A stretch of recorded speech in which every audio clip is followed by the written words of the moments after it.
we're going to talk about the Alpha Quadrant Sourcebook to the Star Trek adventure game by Modiphius Entertainment. Yes, so let's take a look at it. Right. I mean, basically what the book's about, it takes place in the beginnings of the Dominion War. If you're a fan of Deep Space Nine, you'll know what I'm talking about. It's probably, to me, the most exciting part of Deep Space Nine, in my opinion. I've had trouble watching it from time to time. Not like Next Generation. Next Generation, I could kind of go into almost any season and pick out my favorite episodes. But with Deep Space Nine, I tried watching the first few seasons here and there, and it's only like maybe one or two that I really enjoy the most, or I could just rewatch it.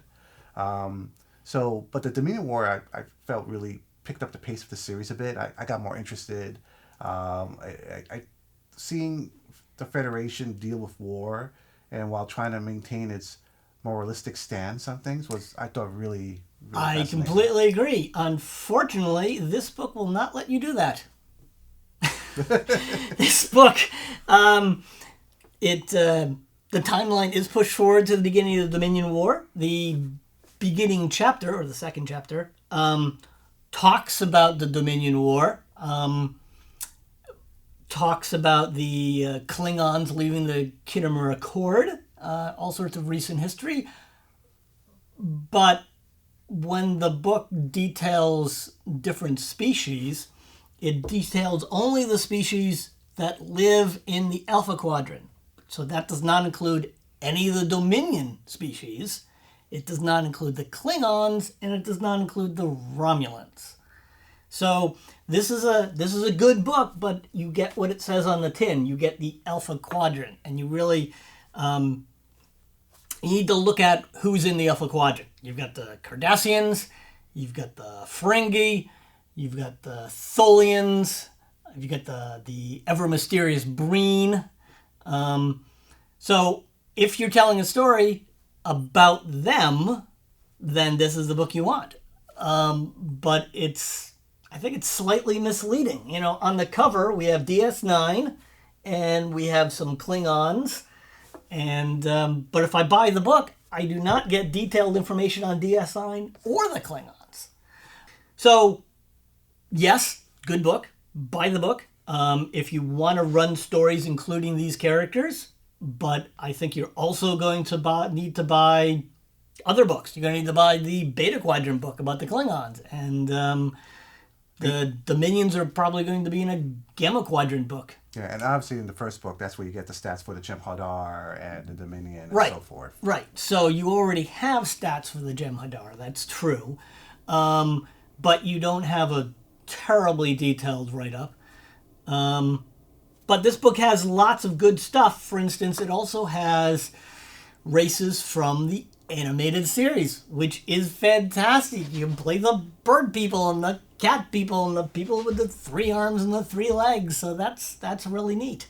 Yeah, I was a bit lost at first because I never watched the animated series. I know from clips here and there. Yeah. And then I was looking at the races in the back. I was like, that's the Catians? like what is... I mean, it's a little on the nose there. You know? It is. The animated series was animated, so it got a little silly sometimes. It's a quaint little backwater of Star Trek. Yeah. but it's still canon. It's nice to see it in the game. If I was running the game, or even if I was playing the game, I would want to have a serious conversation with the rest of my players about whether to include these races. Yeah. Because a giant bird person could kind of mess up the feel of your Star Trek game, and a Catian could make the seem a little silly. Yeah, to me it doesn't feel right. It doesn't feel like Star Trek. Yeah, exactly. But a few things I like about this book. I like that they expanded more about the Ferengi race, about their home world. Yeah, I like the Ferengi. If you want to play a Ferengi now, you have to book for it. I do like they talk a little bit more about the Marquis. Yes, this book has a lot of good information about the Badlands and the Marquis and the Cardassians. So it has a lot of really good information. It's just got a very specific set of information that you really want to take a look at. Yeah. It's not going to tell you about the Romulans or the Klingons or the Dominion.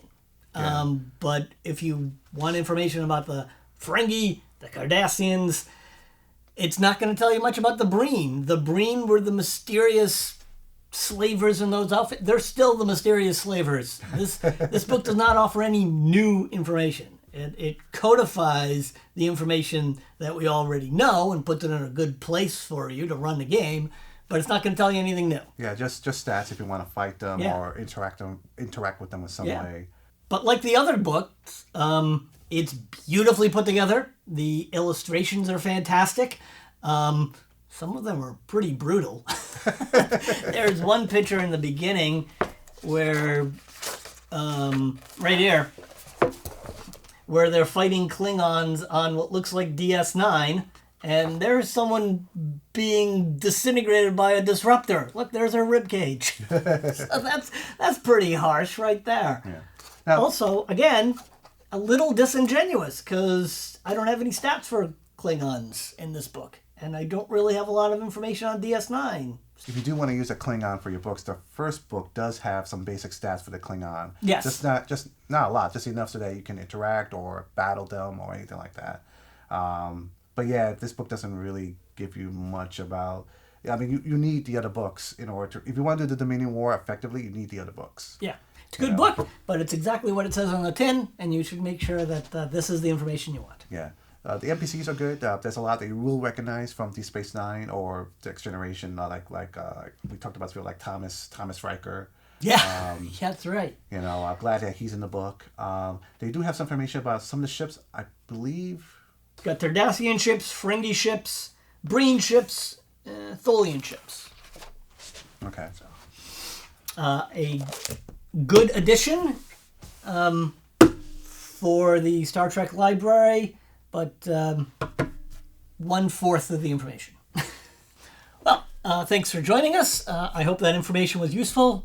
Please let us know what you thought in the comments, and we'll see you next time. Take care.